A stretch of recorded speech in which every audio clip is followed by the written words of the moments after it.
Hi, welcome to SBR Sports Picks. My name is Peter Loshak. This is the Into the Weekend with BetDSI show for college football week 8. Of course, we are talking, as always, with Brent, the headlines manager at DSI Sportsbook, talking with him about the notable action that he takes every week in NFL and college football. And, of course, Brent shares with us the sharp action, the supposed sharp action that he takes every week.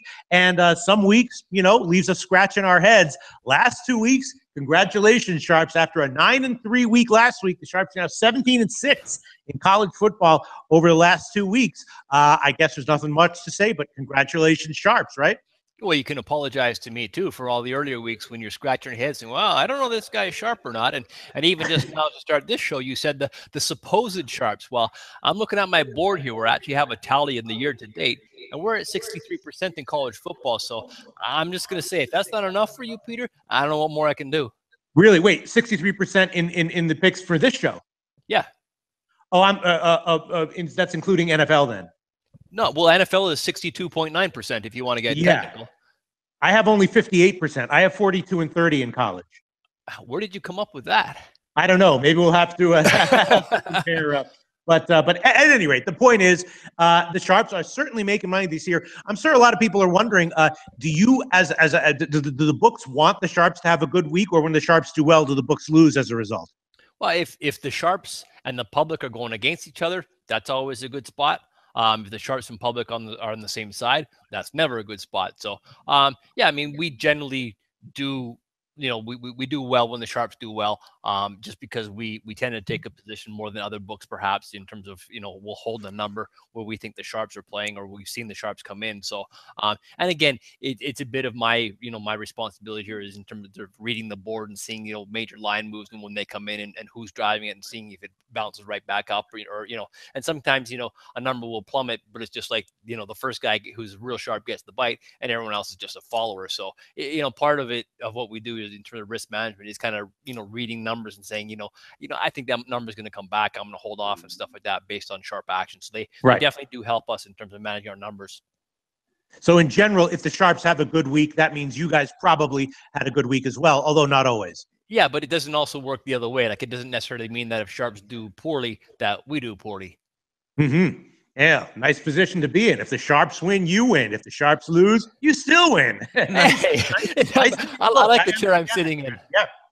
But I mean, the point is that is why you actually take sharp action. That's why you like it, because then if you can arrange it so that you're on the same side as the Sharps and they win more often than they lose, you're also going to be winning more often than you lose. Yeah, exactly. It's just a way of kind of maximizing our profit in terms of, deciding when we're going to take a position, when we're not. We're doing the show on Friday and Thursday night. NFL football was a classic example where you had just the public just crushing the heck out of Kansas City, and you saw the number constantly drop. I mean, it was like 3, then it was down to like 3-15, then it was 3-20 and stuff like that. And that was sharp action driving the number on Oakland. Now, part of what I do is, I try and hold the number where I know the public's still going to bet it, and know that I can hold my position and still have a big decision, which has happened last night. I mean, we needed Oakland quite big, and just because our guys were laying 3. Now, if I stayed like 3 minus 15, they would have still laid me Kansas City probably. If I was 3 flat, they probably would have, when other people were 3 All right. 15 and stuff like that. So I kind of use them to my advantage in cases like that. Yeah, sounds great. When we do our NFL segment, we'll have a bunch of games that might fit similar profiles.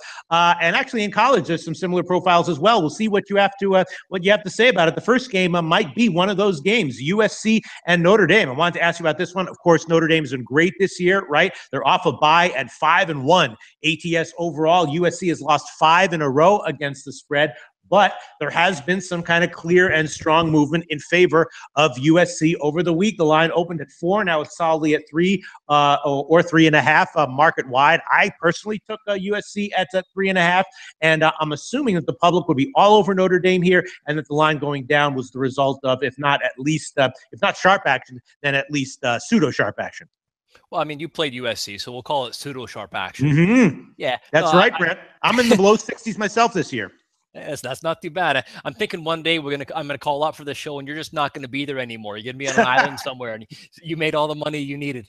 Yeah, I mean, USC, I think you're bang on in terms of it being like a pseudo sharp side. I don't have a list guy per se on USA at this point in time, but I do have a wager count. Almost twice as many bets on Notre Dame. I've got my money almost 5 times as Notre Dame, but as you mentioned, the lines kind of crept down a little bit. So I obviously I think there's some respectable action driving that. There are 3.5 pretty much across the board in this game, and more than anything else, this game's going to be just really good for us if it stays close to the number like it is. As you mentioned, it did open like around 3.5, went to 4, now it's back to 3.5. If we can bang between 3 and 4 and write the action we're going to write on this game, it was just going to be such a big game with it being kind of like the last big marquee game on Saturday night. So it's going to be, just a ton of action for us. And so far, like I said, I've got really good two-way action. Yes, my wager count does favor Notre Dame 2-1. My money's favoring them, but I've got, respectable bigger bets the other way on USC. Same with the under. Like I'm getting more under money on this one for some reason. Again, usually I get USC, I get over money, but this line has, crept up slowly. I think it probably will come back down a little bit, but 65.5. There are some 65s out there on the board. So, the total has crept up a bit, but again, nothing sharp involved. And it's interesting just from my side that I got more wagers on the under, because usually the public jumps all over USC games on the over. All right. So pseudo sharp action on USC, but no clear list action involved as yet. And also in the beginning of the show, I forgot to mention that we do have a promo code attached to these shows. Anyone who wants an extra $25 free play for new accounts at BetDSI, the promo code is weekend25. So you sign up at BetDSI, a new account, and about this show, use weekend25 and you'll get an extra $25 free play. All right. And then the next game that I want to ask about is Michigan and Penn State. This is a game people have been discussing. Obviously, it's a very high line. Penn State has been great ATS on the year, but Michigan, of course, still seen as an elite or close to elite team, getting almost double digits. Not a ton of line movement that I've seen on this one. It's been around 10 or 9.5 or 10 since opening. I'm in the camp that's leaning Penn State here. I'm guessing, though, that since we haven't seen a sharp, notable line move on this one since opening, that there hasn't as yet been any list action on this one. Yeah, this is another one of those games where we're just going to write a ton of two-way action to it. It looks like a really good spot for us. Just a big game again with these two games. The later games are the USC game as we talked about just earlier, and the Michigan Penn State game. I mean the number hasn't moved a whole lot, which again is a good spot for us. When the less we have to move the number, the less kind of are exposed in terms of stuff landing, and the better we hold. This total is the only thing I kind of got pseudo sharp action on. I think you're going to see this number go up. It's been hanging. I know it's been hanging at 43 and strong, but I do have a pseudo sharp guy on the over 43. It did go up. I think the 43.5 and 44 is back down to 43, but I think that might climb back up.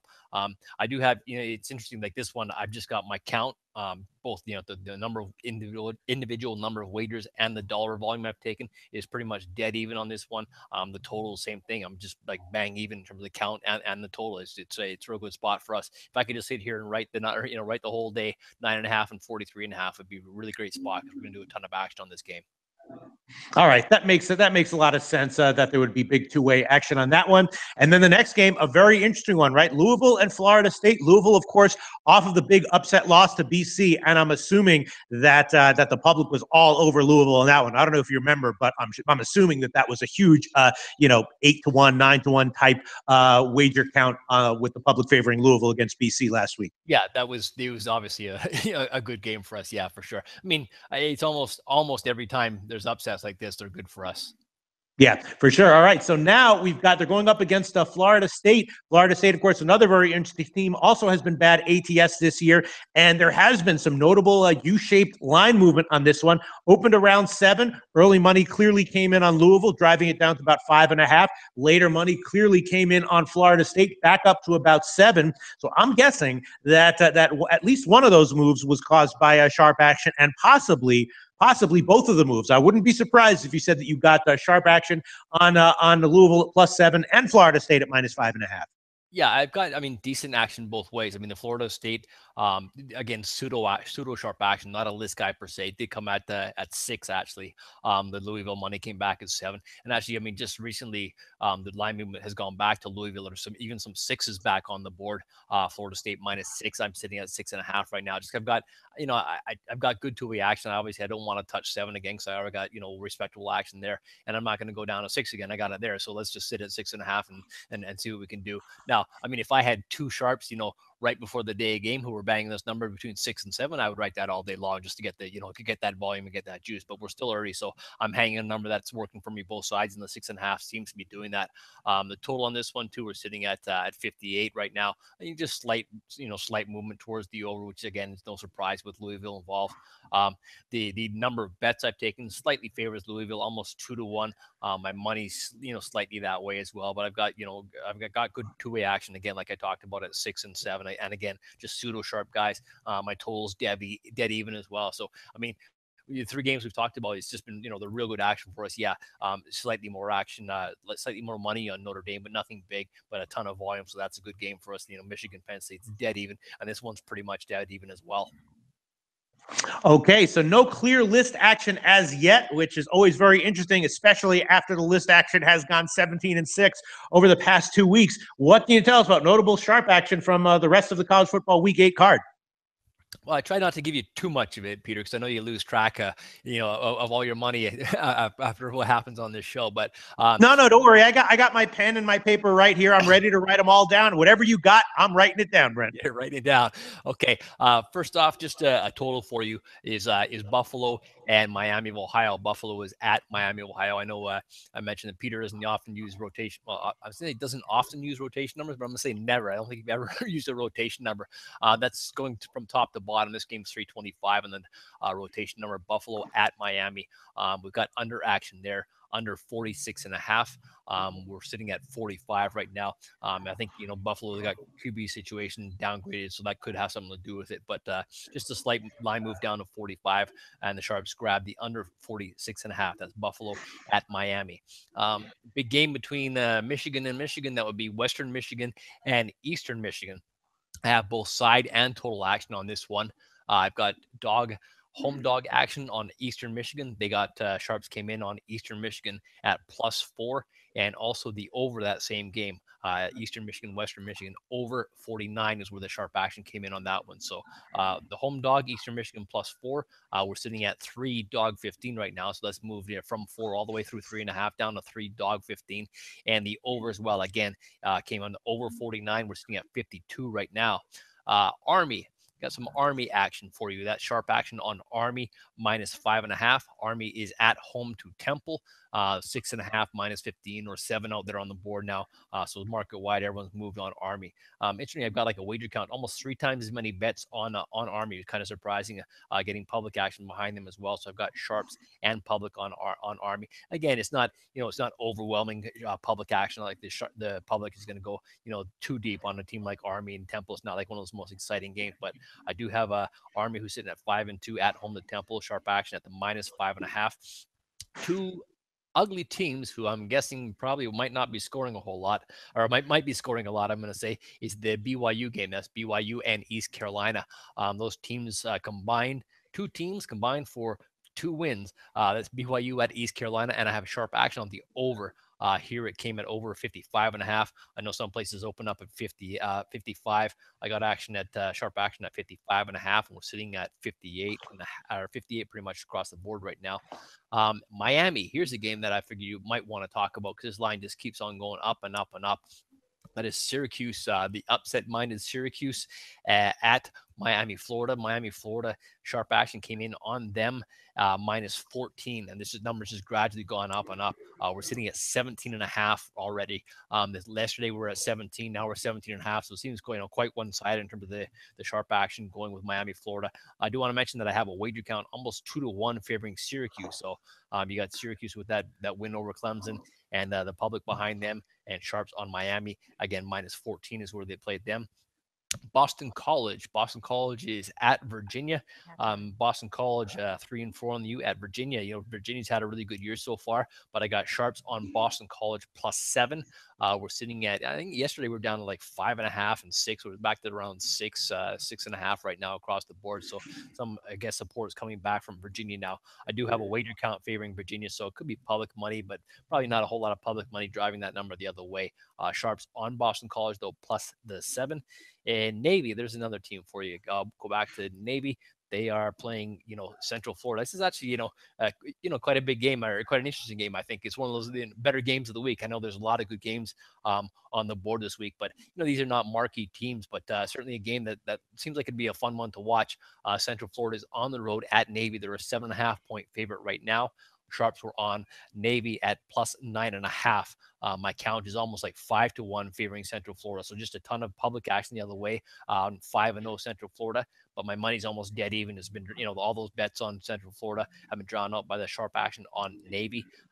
Oregon is at UCLA. We kind of talked about Oregon. It seems like, every couple of weeks we have an Oregon play here, and it's always the same way. It's always on the under. So Sharps have been playing Oregon games under with quite a bit of regularity this year.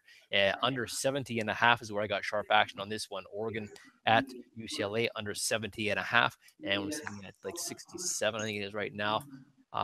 Where are we here? Yeah, 67.5, pretty much across the board. So the move's almost like 3 points down. Another total for you is Illinois at Minnesota. Illinois 2-4 and Minnesota 3-3. And I got under action on this one as well. Under 48.5 is where that came in. We're sitting at 45 right now. And I got a side and total for you in the Oklahoma-Kansas State game. This is Oklahoma at Kansas State. Sharps came in on Oklahoma minus 12.5. I know they just squeaked past Texas last week after the upset loss to Iowa State, but I do have sharp action on Oklahoma minus 12.5. That lines up to 14 right now. And also a big move on the total, and that was driven by the Sharps. The under 59 is where they came in. We're sitting at 54 pretty much across the board right now. I know Kansas State, they did beat Baylor, but that's like the only win they have in their last 4 games, and that's maybe not, all that it used to be. My count favors Oklahoma almost like 3-1. And I got sharp action that way as well. So that's not a great spot for us. So Oklahoma 12.5 and the under 59 in that one, Peter. And that's all. 3 of those plays that you just told us about, Brent, go directly against 3 picks that I gave, and none of them are in agreement with the picks that I gave this week. So that's not great news for me, but who knows? Maybe this will be one of the weeks where the Sharps, have a 50-50 week, huh? Or maybe Peter will, or worse. Anyway, thanks so much, Brent, for all this great information. Once again, Weekend 25 is a promo code you can use at BetDSI for new accounts to get a $25 free play. Brent, thanks so much. Talk to you again next week for college football week 9.